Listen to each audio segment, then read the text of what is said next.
Hello दोस्तों, इंटेलेक्ट.इन के इस यूट्यूब प्लेटफॉर्म पर आपका स्वागत है। और आज हम लोग सब्जेक्ट वाइज स्ट्रेटजी के अंदर बात करने वाले हैं भारत के भूगोल की, यानी कि भारत के भूगोल को यूपीपीसीएस और आरओ परीक्षा के लिए किस तरीके से तैयार किया जाए। तो एक सब्जेक्ट की तैयारी के क्रम में तीन बातें महत्वपूर्ण होती हैं। एक तो क्या पढ़ा जाए, दूसरा कैसे पढ़ा जाए, और फिर तीसरा कहाँ से पढ़ा जाए, यानी कि पढ़ने का आपका सोर्स क्या होगा।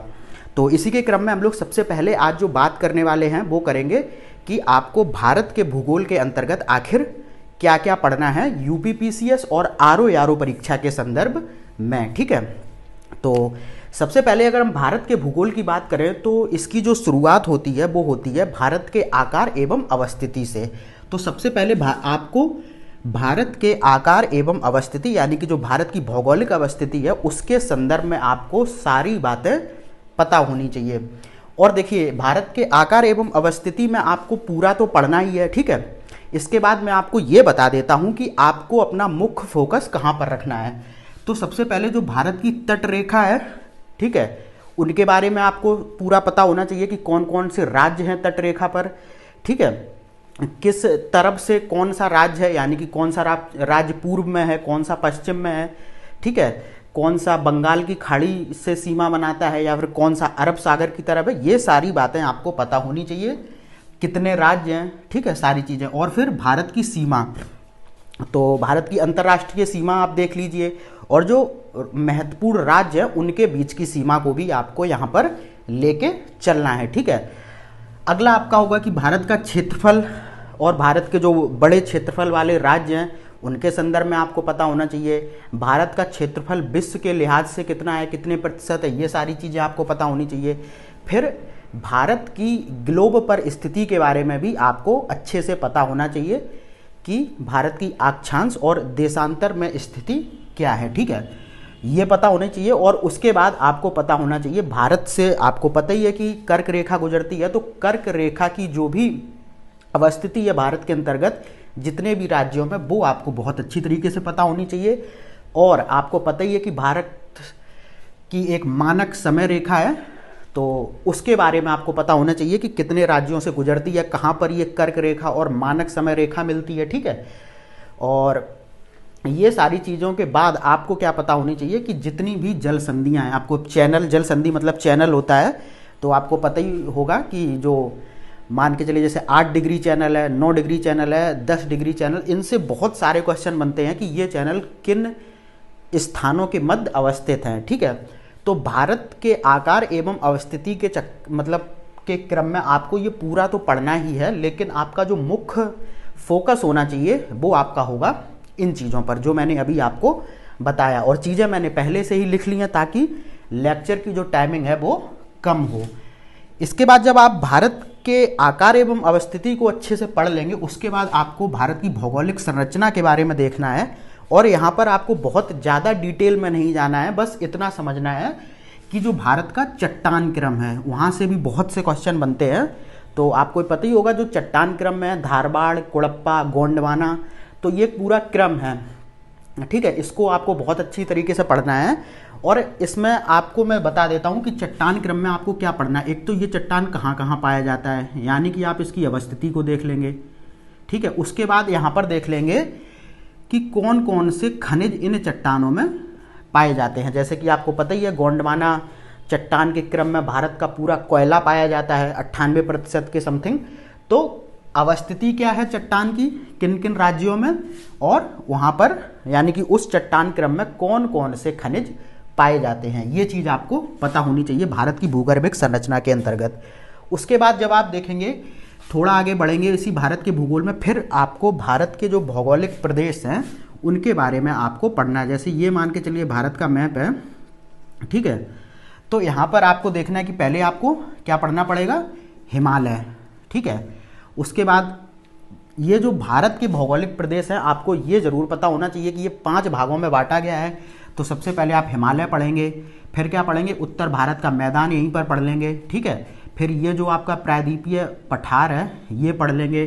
उसके बाद ये जो आपके तटीय मैदान होते हैं इनके बारे में पढ़ लेंगे। और फिर जो भारत के यहाँ पर जो द्वीप हैं, ठीक है, जैसे यहाँ लक्षद्वीप है, यहाँ अंडमान निकोबार है, ठीक है। तो इन सब के बारे में आपको इस तरीके से पूरे भारत की जो भौगोलिक प्रदेश हैं उनके बारे में आपको पढ़ना होगा, ठीक है।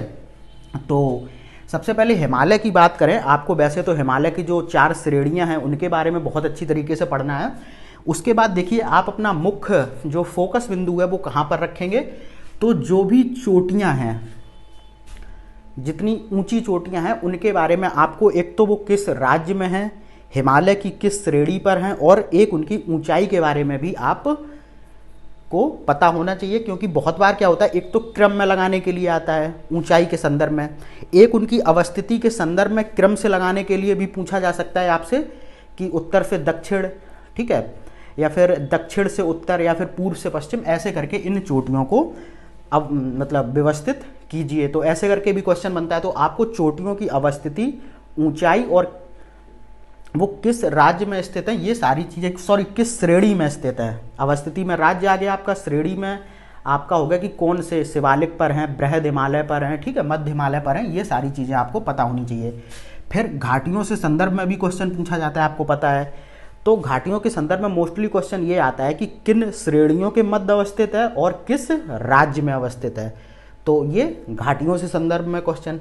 फिर आपको पता ही होगा कि हिमालय का विभाजन के संदर्भ में भी क्वेश्चन पूछा जाता है, जो कि सिडनी बुरार्ड ने किया था, ठीक है। इन्होंने नदियों के आधार पर हिमालय का विभाजन किया है, तो वहाँ से भी क्वेश्चन बहुत ज़्यादा पूछे गए हैं, इसलिए आप उसको भी बहुत अच्छी तरीके से पढ़ेंगे। फिर आप देखेंगे कि जो पूर्वोत्तर राज्यों की पहाड़ियाँ हैं, ठीक है, जो पूर्वोत्तर के 7 राज्य हैं उनमें जो पहाड़ियाँ हैं उनसे क्वेश्चन बहुत ज़्यादा पूछे जाते हैं, क्योंकि वहाँ थोड़े नाम अटपटे भी हैं।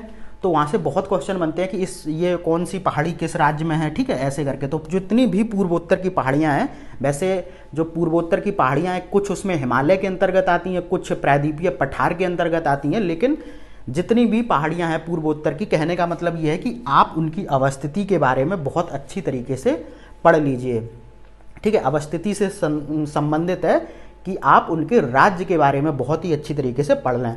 उसके बाद हिमनद, हिमनद यानी कि ग्लेशियर, कुछ ग्लेशियर बड़े ही इंपॉर्टेंट हैं, तो आपको पता होना चाहिए। और ग्लेशियर के संदर्भ में 2 चीज़ें हैं, एक तो वो किस श्रेणी में है, ठीक है, क्या पता होनी चाहिए, किस श्रेणी में है और किस राज्य में है। 2 चीज़ें आपको ग्लेशियर से पता होनी चाहिए, श्रेणी और राज्य। और फिर दर्रे, दर्रे के संदर्भ में एक ही क्वेश्चन मोस्टली पूछा जाता है, एक तो सभी दर्रे पता कर लेना, और क्वेश्चन जो यहाँ से बनता है वो बनता है राज्यों से संबंधित, कि कौन सा दर्रा किस राज्य में अवस्थित है। और कुछ दर्रे ऐसे भी हैं जिनमें कुछ सुरंग हैं, ठीक है, और कुछ दर्रे ऐसे हैं जो महत्वपूर्ण स्थानों को जोड़ते हैं। वैसे सारे दर्रे कुछ महत्वपूर्ण स्थानों को जोड़ते हैं, लेकिन उसमें से कुछ ही हैं जिनके बारे में आपको पता होना चाहिए। तो आप जब बहुत अच्छे नोट्स पढ़ेंगे तो ये सारी चीज़ें उसमें मेंशन होती हैं, ठीक है। तो ये तो बात हो गई हिमालय की। फिर आप देखेंगे कि उत्तर भारत के मैदान के बारे में आपको पढ़ना है, ठीक है, जो कि हिमालयी नदियों द्वारा निर्मित है। तो उसके बाद आपको उत्तर भारत के मैदान में आपको ज़्यादा कुछ नहीं देखना है, आपको बस ये देखना है कि जो उत्तर भारत के मैदान का विभाजन है, ठीक है, आपको भी पता होगा 4 भागों में विभाजन है, भाबर, तराई, बांगर और खादर, ठीक है। तो इनके बारे में आपको थोड़ा थोड़ा पढ़ लेना है कि इनका क्षेत्र क्या है, मतलब ये कौन सा मैदान कहाँ तक फैला है, कृषि के लिए कैसा क्षेत्र है, नदियाँ यहाँ किस प्रकार से बहती हैं। तो ये 4-4, 5-5 लाइनों की चीज़ है, ठीक है। देखिए स्ट्रेटजी मेकिंग में यही चीज़ एक अहम आपको मिल जाती है कि जब आप एक बहुत बढ़िया स्ट्रेटजी लेके चलते हैं तो आपको पूरी मोटी मोटी किताबें नहीं खंगालना पड़ता है। आपके पास एक जब सटीक स्ट्रेटजी होती है तो आपको एकदम पॉइंट टू पॉइंट पता होता है कि हमें कहाँ पर हिट करना है, ठीक है। टॉपिक तो बहुत लंबा बुक में होता है, लेकिन आप जब एक सटीक स्ट्रेटजी के साथ चलेंगे तो फिर आप मोटी बुक को भी बड़ी ही तेज़ी से निपटाते हुए चलेंगे और आपको चीज़ें भी समझ में आएंगी और आप पूरी तरीके से एग्जाम ओरिएंटेड पढ़ेंगे। इसीलिए मैं कहता हूँ कि इस वीडियो को बहुत हल्के में मत लीजिए, क्योंकि बहुत से जिन्हें आता है उन्हें तो कोई दिक्कत नहीं है, जो 2-3 बार एग्जाम दे चुके हैं, लेकिन जो नए बच्चे हैं उनके ऐसे ऐसे मैसेज आते हैं कि वो कहते हैं कि भारत के भूगोल में क्या पढ़ लें हम, क्योंकि उन्हें पता ही नहीं होता है कि क्या इसमें पढ़ा जाए या क्या नहीं, ठीक है। तो इसीलिए मैं ऐसी वीडियो लेके आता हूँ ताकि आपको स्ट्रेटजी मेकिंग में कोई दिक्कत ना हो। तो हम लोगों ने बात कर ली थी हिमालय की और उत्तर भारत के मैदान की। अब जो बात हम लोग करेंगे वो करेंगे प्रायद्वीपीय पठार की। बहुत ही इंपॉर्टेंट है, यहाँ से क्वेश्चन बहुत भर के बनते हैं। और यहाँ पर जो सबसे ज़्यादा क्वेश्चन आते हैं वो यहाँ की जो पर्वत श्रेणियाँ हैं उनसे, और पर्वत श्रेणियों के संदर्भ में यही आपसे पूछा जाएगा कि कौन से राज्य में है, कौन सी ऊंची है, ठीक है, और फिर कौन सी पर्वत श्रेणी पर स्थित है। जैसे यहाँ पर आप देखेंगे सतपुड़ा है, ठीक है, विंध्याचल है, और काफ़ी है, पश्चिमी घाट है, पूर्वी घाट है, ये सारे इसी के अंतर्गत लिए जाते हैं। तो ये बहुत अच्छी तरीके से आपको पता होना चाहिए। और कौन सी श्रेणी की सबसे ऊंची चोटी कौन है ये भी पता होना चाहिए। बहुत से पठार है, जैसे मालवा का पठार है, बुंदेलखंड का पठार है, दक्कन का पठार है, इनके बारे में आपको बहुत अच्छी तरीके से पता होना चाहिए, ठीक है। और इन सारी चीज़ों के बारे में एक चीज़ तो आपको एकदम बिल्कुल कॉमन रखनी है कि कौन सी चीज़ कहाँ पर अवस्थित है, यानी कि किस क्षेत्र में ये जो स्थलाकृति है वो अवस्थित है। उसके बाद जो दक्षिण भारत की पहाड़ियाँ हैं उनको आपको बहुत अच्छी तरीके से देखना है, चाहे वो तेलंगाना में हो, चाहे वो आंध्र प्रदेश में हो, या फिर तमिलनाडु में हो, या फिर केरल में हो। यहाँ की पहाड़ियों से बहुत जमकर क्वेश्चन बनते हैं और काफ़ी कन्फ्यूजिंग होते हैं, नाम भी थोड़े अजीब हैं। तो इनको आपको बहुत ही अच्छी तरीके से देखना है कि कौन सी पहाड़ी किस राज्य में है, कौन सी ऊंची है सबसे, ठीक है। तो ये सारी चीज़ें आपको करनी है। और जो दर्रे मैंने आपको बताए हैं, तो दक्षिण भारत में भी कुछ 4-5 दर्रे हैं, तो मैं यहाँ पर लिख देता हूँ। उन दर्रों को भी आप बहुत अच्छी तरीके से देख लीजिए कि कौन सी पर्वत श्रेणी पर स्थित है और किस राज्य में स्थित है, ठीक है। तो ये बात हो गई प्रायद्वीपीय पठार की। अब बात करते हैं तटीय मैदानों की। तो तटीय मैदान जैसे ये होता है, तो यहाँ पर क्वेश्चन पूछा जाता है इस यहाँ से यहाँ तक के क्षेत्र को क्या कहते हैं। यहाँ से यहाँ तक के, जैसे केरल वाले तटीय मैदान को आप मालाबार कहते हैं, ठीक है। यहाँ पर आप जैसे तमिलनाडु में जाएंगे तो कोरोमंडल कहते हैं। तो ये सारी चीज़ें आपको पता होनी चाहिए। तो तटों के नाम और उनका विस्तार कहाँ से कहाँ तक है, ये चीज़ें आपको तटीय मैदान के संदर्भ में पता होनी चाहिए। फिर बात करेंगे भारत के जो द्वीप हैं। तो द्वीप में आप देखेंगे तो यहाँ पर लक्षद्वीप के बारे में आप पढ़ेंगे डिटेल से। उसके बाद आप पढ़ेंगे अंडमान निकोबार, फिर और भी कुछ द्वीप हैं, ठीक है, जैसे न्यूमूर द्वीप है, गंगा सागर द्वीप है, ठीक है, और कुछ और भी द्वीप समूह हैं जो यहाँ पर तट पर स्थित हैं, बिल्कुल लगे हुए भारत की स्थलीय सीमा से। तो उनके बारे में भी आपको बहुत अच्छी तरीके से पढ़ना है, ठीक है। तो ये तो बात भारत के द्वीप के संदर्भ में हो गई। अब एक बहुत ही इंपॉर्टेंट टॉपिक आता है भारत का नदी तंत्र, या फिर इसको भारत का अपवाह तंत्र भी कहते हैं, ठीक है। यहाँ पर आप भारत में 3 अपवाह तंत्र हैं मुख्यतः अगर देखा जाए। तो यहाँ पर अगर मैं वैसे बताऊँगा तो कन्फ्यूजन हो जाएगा, तो आप यहाँ पर ऐसे समझिए, जो भी भारत का नदी तंत्र है आपको 2 भागों में लेके उसे पढ़ना है। एक तो हिमालय का नदी तंत्र है और एक प्रायद्वीपीय जो नदियाँ हैं उनका नदी तंत्र है। अब ये तो बात हो गई नदियों की, लेकिन आपको पढ़ना तो पूरा डिटेल से है, लेकिन आपको अपना जो मुख्य फोकस बिंदु रखना है, एक तो कौन सी नदी कहाँ से उद्गम हो रहा है उसका, यानी कि वो नदी कहाँ से निकल रही है, और अपना मुहाना यानी कि कहाँ पर वो नदी समाप्त हो रही है या फिर कहाँ पर गिर रही है, ठीक है। उसके बाद लंबाई के बारे में ज़रूर देखें, क्योंकि यहाँ पर क्वेश्चन आपसे बहुत बनेगा कि हिमालयी नदी कौन सी लंबी है, भारत में बहने वाली सबसे लंबी नदी कौन है, ठीक है, दक्षिण भारत की सबसे लंबी नदी कौन है, प्रायद्वीपीय सबसे लंबी नदी कौन है। ऐसे करके कहीं भी क्वेश्चन आपसे बन जाएगा कि अरब सागर में गिरने वाली सबसे लंबी नदी कौन है, बंगाल की खाड़ी में गिरने वाली सबसे लंबी नदी कौन है। तो ये सारी चीज़ें आपसे पूछी जाती हैं। तो जितनी भी महत्वपूर्ण नदियां हैं उनकी लंबाई के संदर्भ में आपको चीज़ें पता होनी चाहिए। उसके बाद वो किस क्षेत्र से बहती हैं, ठीक है। कभी कभी ये भी पूछ लिया जाता है कि जैसे नर्मदा नदी है कितने राज्यों से होकर गुजरती है, या फिर कृष्णा नदी है कितने राज्यों से होकर गुजरती है। तो ये चीज़ें आपको पता होनी चाहिए। फिर जो भी उनकी सहायक नदियाँ हैं, ठीक है, जैसे गंगा की इतनी सारी सहायक नदियां हैं, तो आपको जो भी मुख्य सहायक नदी है उसके बारे में पता होना चाहिए। और ये चीज़ें भी पता होनी चाहिए कि सबसे बड़ी सहायक नदी कौन है, ठीक है, कौन उत्तर से जुड़ती है गंगा में। मतलब मैं गंगा लेके चल रहा हूँ, लेकिन हर नदी के संदर्भ में आपको ये बातें पता होनी चाहिए कि कौन सी नदी किस क्षेत्र से आके जुड़ती है मुख्य नदी में, ठीक है। फिर देखो एक बहुत ही इंपॉर्टेंट यहाँ से चीज़ पूछी जाती है कि जो नदियों के किनारे अवस्थित शहर हैं उनसे खूब क्वेश्चन पूछे जाते हैं, ठीक है। जैसे गंगा नदी क्वेश्चन आपसे पूछ लेगा कि अयोध्या किस नदी के किनारे है, कानपुर किस नदी के किनारे है, ऐसे करके कोलकाता किस नदी के किनारे है, तो ये चीज़ें आपको पता होनी चाहिए। फिर एक इम्पॉर्टेंट चीज़ और आपको पता होनी चाहिए कि जो नदियाँ हैं वो किसका निर्माण कर रही हैं, वो डेल्टा बना रही हैं या फिर एस्चुरी का निर्माण कर रही हैं, तो ये चीज़ें भी आपको पता होनी चाहिए। फिर देखो एक चीज़ और आती है क्रम के संदर्भ में, जैसे नदियों का क्रम पूछा जाता है कि उत्तर से दक्षिण में व्यवस्थित कीजिए, इन नदियों को उत्तर से दक्षिण या फिर दक्षिण से उत्तर, पूरब से पश्चिम, ऐसे करके क्वेश्चन बन जाते हैं। तो आपको एक नदी का क्रम भी पता होना चाहिए कि गंगा यहाँ पर है, गोदावरी यहाँ है, कृष्णा यहाँ है, ऐसे करके, ठीक है। इसके बाद जो आपसे अगला क्वेश्चन यहाँ से बन सकता है वो होता है अपवाह प्रतिरूप का। तो अपवाह प्रतिरूप आप लोग जानते ही होंगे, जैसे कोई नदियाँ हैं, जैसे कोई समानांतर अपवाह प्रतिरूप बनाती हैं तो कुछ ऐसे बहती हैं, ठीक है। कोई वृक्षाकार बनाती हैं तो उसमें नदियाँ कुछ ऐसे आती हैं वृक्ष के उसमें, ठीक है। तो ये चीज़ें भी आपको पता होनी चाहिए। जब आप एक अच्छे नोट्स पढ़ेंगे तो उनमें सारी चीज़ें दे रखी होती हैं। और अगर आप नोट्स लेना चाहते हैं तो intellecto.in की वेबसाइट पर जाकर ले सकते हैं, बहुत ही बेहतरीन नोट्स हैं। फिर आपको वहाँ पर खुद इसी स्ट्रेटजी के अंतर्गत नोट्स बने हुए मिलेंगे, आपको कोई अलग से अपनी स्ट्रेटजी नहीं बनानी पड़ेगी।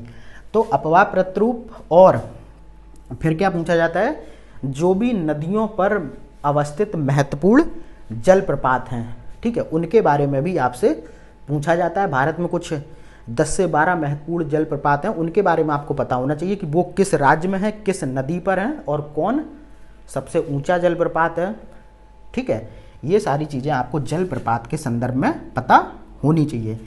तो नदी तंत्र को देखा। अब एक क्वेश्चन जरूर बन के आता है हमेशा झीलों के संदर्भ में, और झीलों के संदर्भ में आपको बहुत डिटेल में नहीं जाना है, बस किस राज्य में अवस्थित हैं यानी कि अवस्थिति और उनका प्रकार, वो मीठी झील है या फिर वो खारे पानी की झील है, ठीक है, वो मानव निर्मित झील है या फिर वो गोखुर झील है, ठीक है, या फिर हिमानी झील है, या फिर आप कह लें कि और कौन से प्रकार होते हैं, क्रेटर झील है।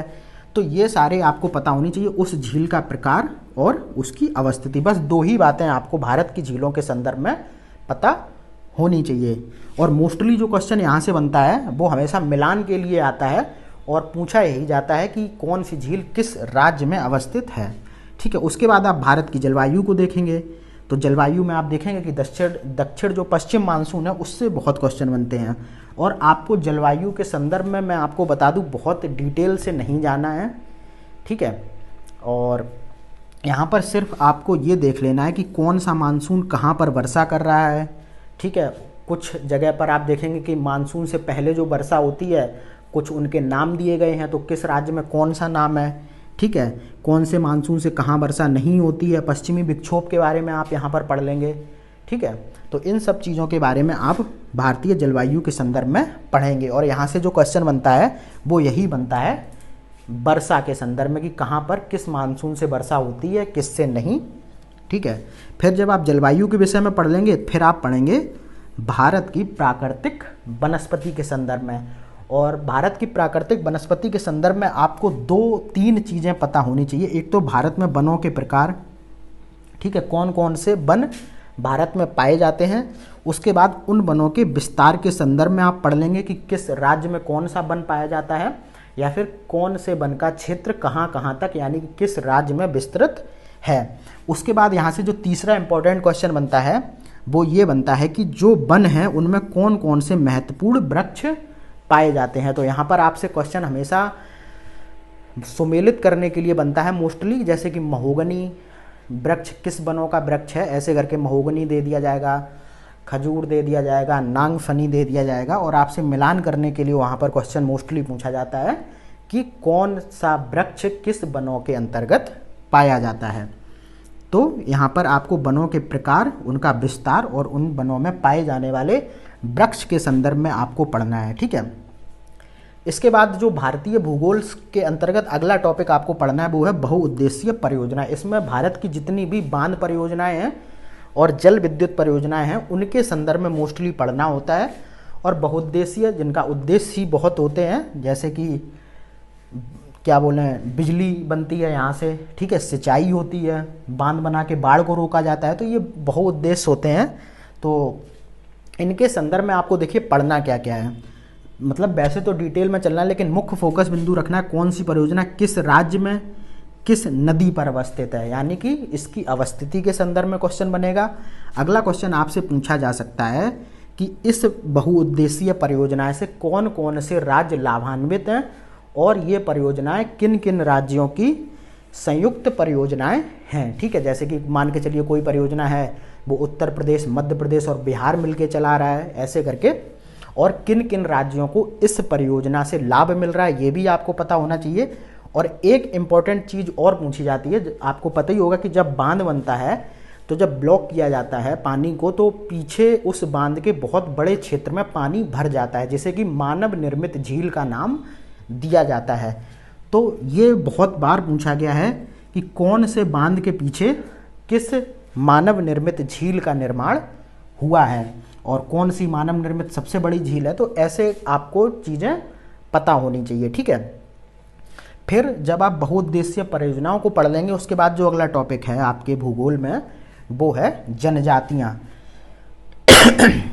और ये बहुत ही इंपॉर्टेंट टॉपिक है, यहाँ से क्वेश्चन मोस्टली हर बार पूछा जाता है। और देखिए यहाँ पर आपको बहुत ज़्यादा डिटेल में नहीं जाना है, यहाँ पर आपको क्या देखना है कि कौन सी जनजाति किस राज्य में निवास करती है, और दूसरा अगर उस जनजाति की कोई विशेष परंपरा है, जैसे कि थारू जनजाति है वो दीपावली पर्व को शोक के रूप में मनाती थी, खैर अब तो नहीं मनाती है, तो ये उसकी एक विशेषता थी।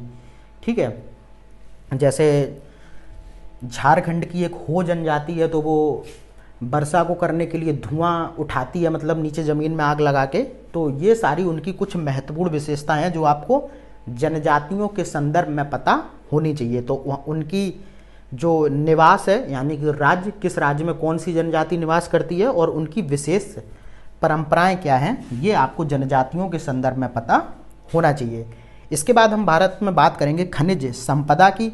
तो देखिए खनिज संपदा में आपको जो क्वेश्चन हमेशा से पूछा गया है, जितना भी मैं एनालाइज करके आया हूँ, एक तो कौन सा खनिज किस क्षेत्र में पाया जाता है और उस क्षेत्र में किस खनिज की खानें अवस्थित हैं। ठीक है, और कौन सा राज्य किस खनिज के उत्पादन में शीर्ष पर है, और किस अयस्क से कौन सा खनिज प्राप्त होता है। ये चार चीज़ें बहुत ही इंपॉर्टेंट हैं, क्वेश्चन मोस्टली यहाँ से ही बन के आता है। एक तो क्षेत्र, किस क्षेत्र में किस खनिज की खान स्थित है, उसके बाद कौन सा राज्य किस खनिज के उत्पादन में शीर्ष पर है, और किस अयस्क से कौन सा खनिज निकाला जाता है।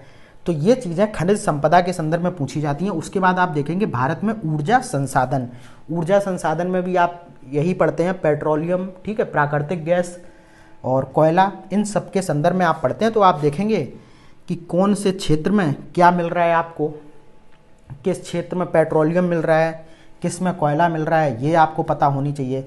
फिर भारत के जितने भी तेल शोधन केंद्र हैं, जहाँ यानी कि जहाँ पर जो पेट्रोलियम का रिफाइन होता है, यानी कि जो रिफाइनरी है, वो कौन कौन से केंद्र हैं, उनके बारे में आपको, उनकी अवस्थिति के बारे में आपको पता होनी चाहिए। ठीक है, फिर इन ऊर्जा संसाधनों का दोहन करने के लिए या फिर इनका पता लगाने के लिए भारत सरकार ने कौन कौन सी संस्थाएं बनाई हैं, तो वहाँ से भी क्वेश्चन पूछ लिया जाता है बहुत बार, जैसे एनटीपीसी है, गेल है, ठीक है, ऑयल इंडिया लिमिटेड है, ओएनजीसी है।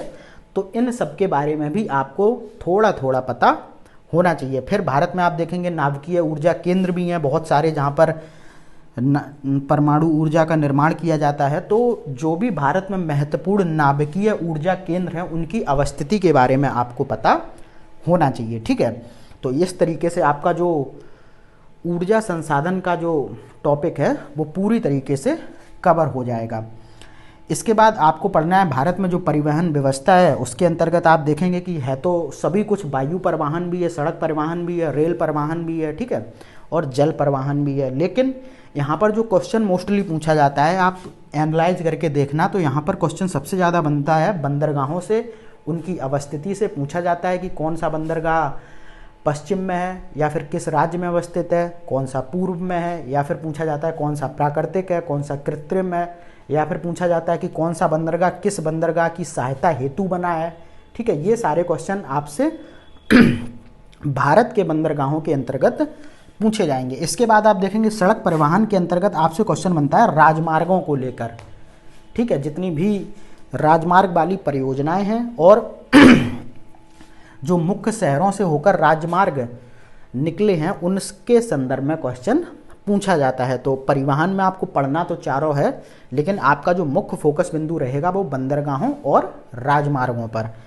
और फिर आपको भारत में उद्योग देखना है और इनमें बहुत डिटेल से नहीं जाना है, आपको ये देखना है पहली बार उद्योग मतलब जैसे चीनी उद्योग प्रथम बार कहाँ लगाया गया, सूती कपड़ा उद्योग कहाँ लगाया गया, फिर वर्तमान में उनके कौन से प्रमुख केंद्र हैं। ठीक है, जैसे चीनी उत्पादन का प्रमुख केंद्र कहाँ पर है, सूती वस्त्र उत्पादन का भारत के अंतर्गत कौन कौन से प्रमुख केंद्र हैं, इन सब के बारे में आपको पता होना चाहिए। और यहाँ से जो क्वेश्चन आता है वो मोस्टली आता है मिलान के लिए।